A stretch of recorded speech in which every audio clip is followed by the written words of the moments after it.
In order to be able to use the hamstrings effectively and to maintain the correct back angle, Bree is going to have to set her knees intentionally and early in the squat.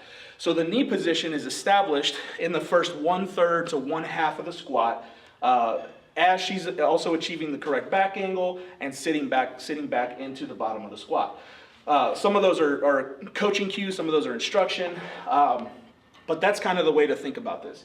So the back angle is going to be heavily dependent on what the knees do.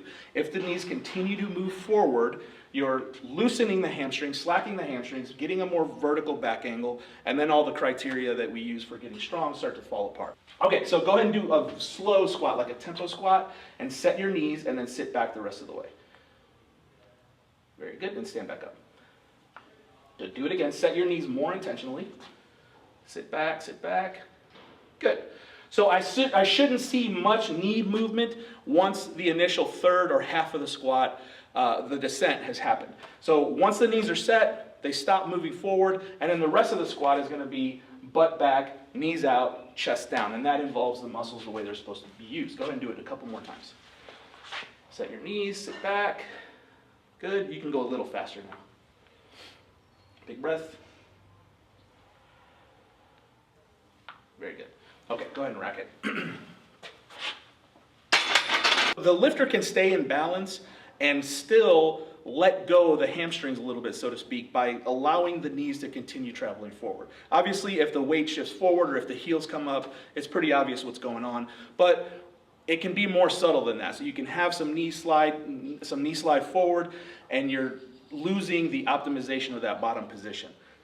Some people will overdo the back angle, so don't bend your knees at the beginning at all. So just start by bending over with no knees. Good, and then squat down. And you see what happens. Go ahead and come up again and do it a little faster. So no knees. Good.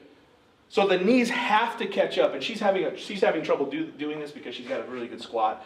But what you'll see is that go ahead and bend over again with no knees. So she hasn't moved her knees back up. Do a quarter squat like that. So just freeze at the top. Like that. So you see that she's kept the shins vertical, and some people are very good at keeping the shins vertical, and what will happen as she tries to get depth is that the knees will shoot forward. Okay, back up, rack it.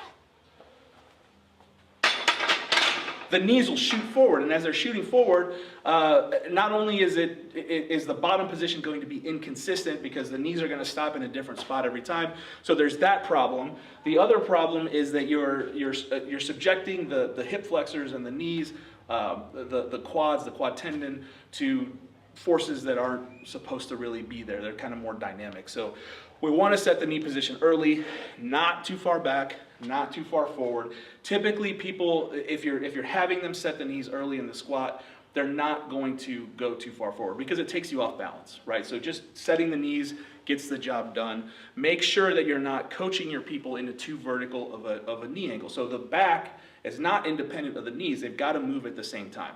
So we'll cue bend over, we'll cue knees first. It just depends on what the person is doing in that moment. If they're over-exaggerating the knees or if they're not bending over enough, you're going to have to adjust your cues as needed.